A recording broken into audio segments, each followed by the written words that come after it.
The message that follows is not for the weak. They don't care about your failures.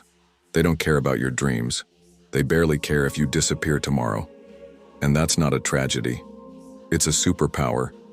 The moment you realize that no one is truly thinking about you as much as you think they are, you become free. Free to act, free to fail, free to stop performing for a world that isn't even watching. This isn't cynicism, it's liberation. And in this video, we'll explore why stopping the need to be seen, liked, or validated is the first step toward taking real control of your life.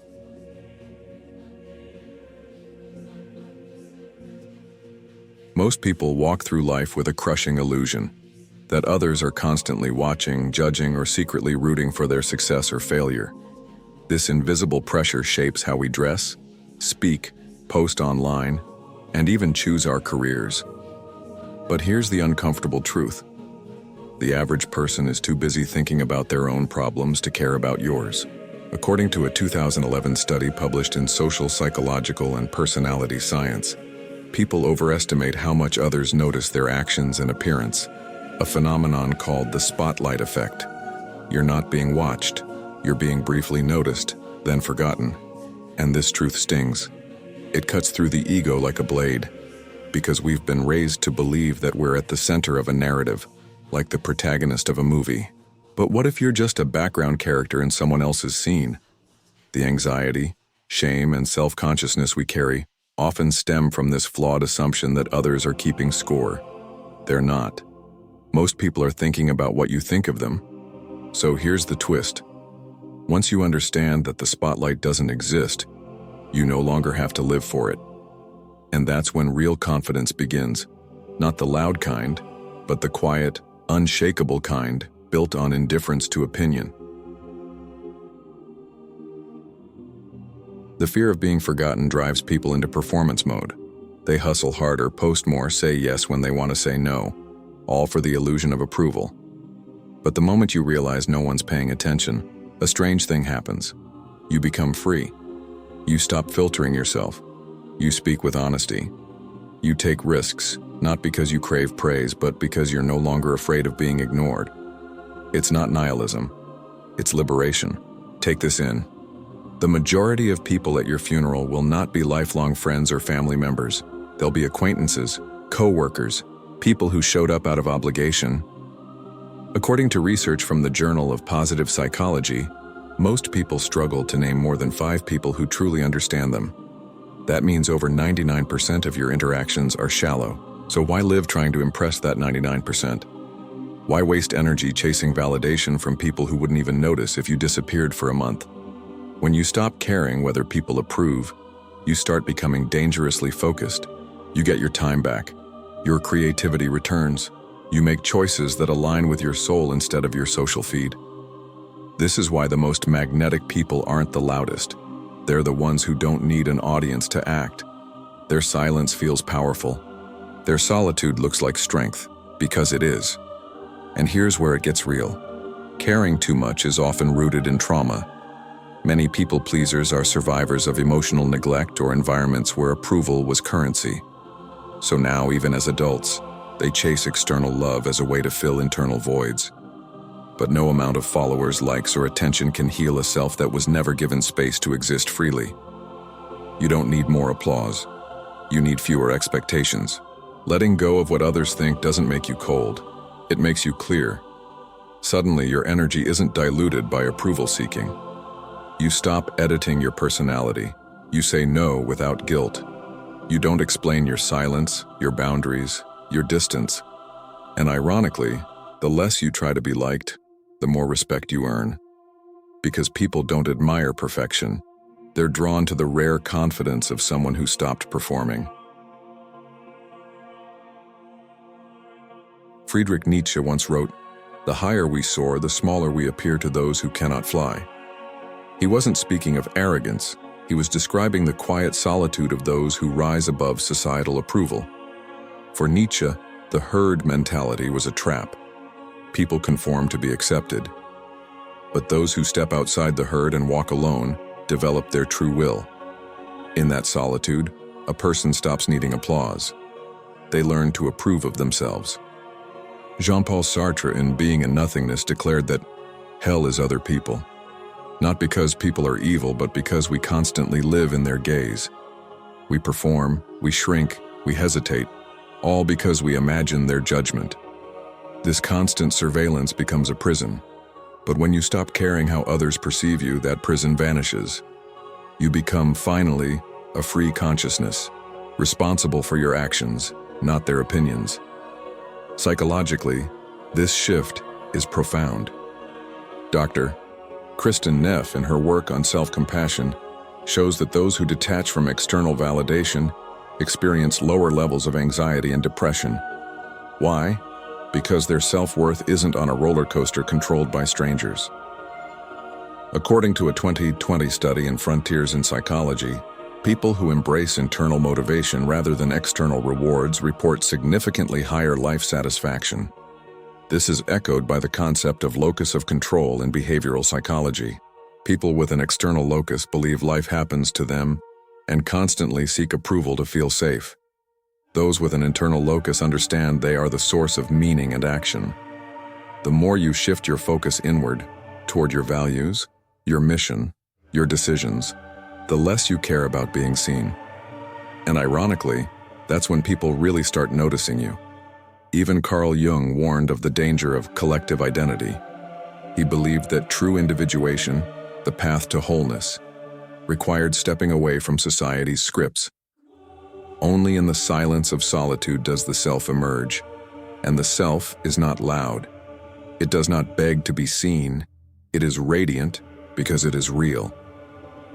When you live from the self, not the ego, you become immune to the emptiness of public opinion. You become anchored. Have you ever wondered why people praise you only when you pull away? Why their interest spikes the moment you stop trying? It's not a coincidence, it's a pattern.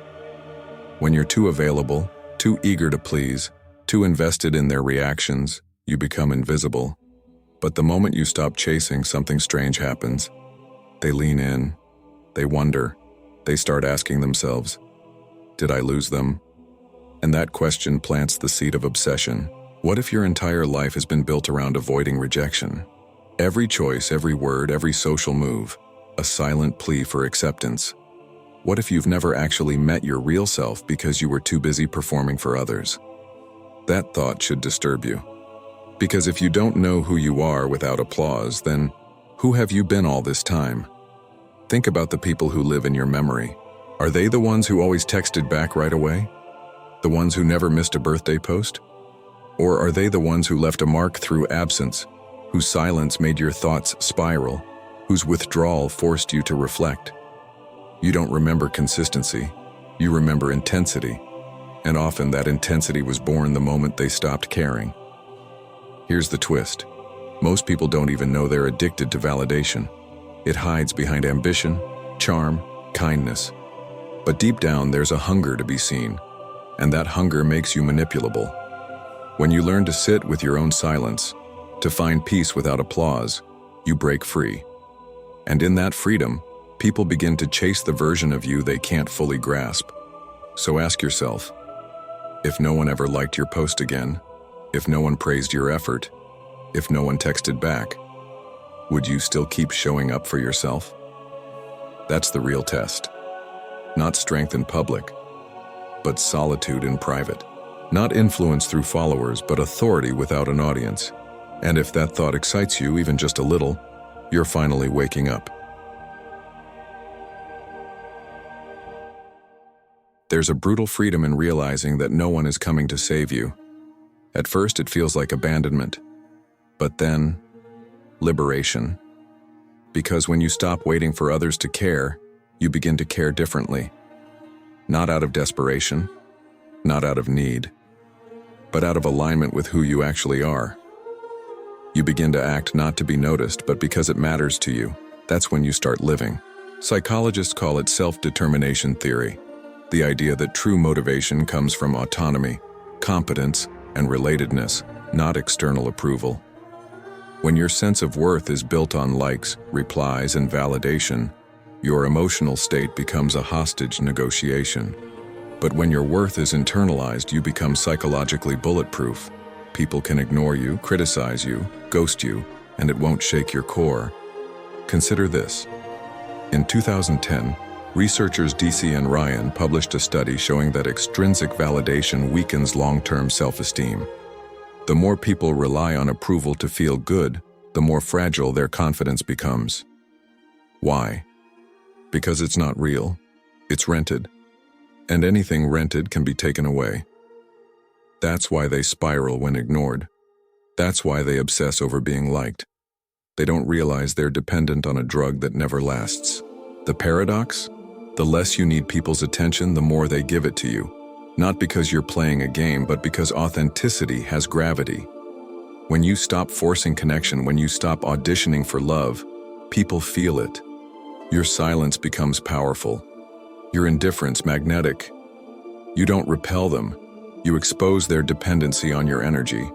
And they come running, not out of love, but out of fear of losing your presence. This isn't about arrogance. It's about reclaiming your center. You don't stop caring entirely. You stop caring conditionally. You stop tying your mood to someone else's reaction. You stop confusing visibility with value. Because once you've felt the power of being ignored and still choosing yourself, you'll never beg for attention again. So now you know. The moment you stop caring about being seen is the moment you become impossible to ignore. Because real power doesn't scream. It doesn't chase. It doesn't prove. Real power sits still and watches the world come back to it. Not because it asked, but because it became undeniable. You don't rise by demanding to be noticed. You rise by becoming so aligned with your truth that the world notices on its own. And maybe, just maybe, the fact that no one cared was never your curse, it was your freedom. It gave you permission to stop performing, to stop begging, to stop breaking yourself into shapes that fit into spaces never meant for you. You stop living for the applause and start living for the echo, because the echo is what lasts.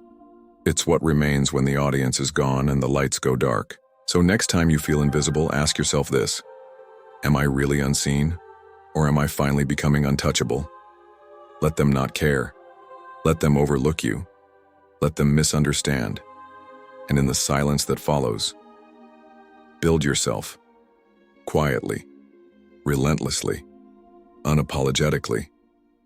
Because once you stop caring, you don't lose your power. You finally claim it.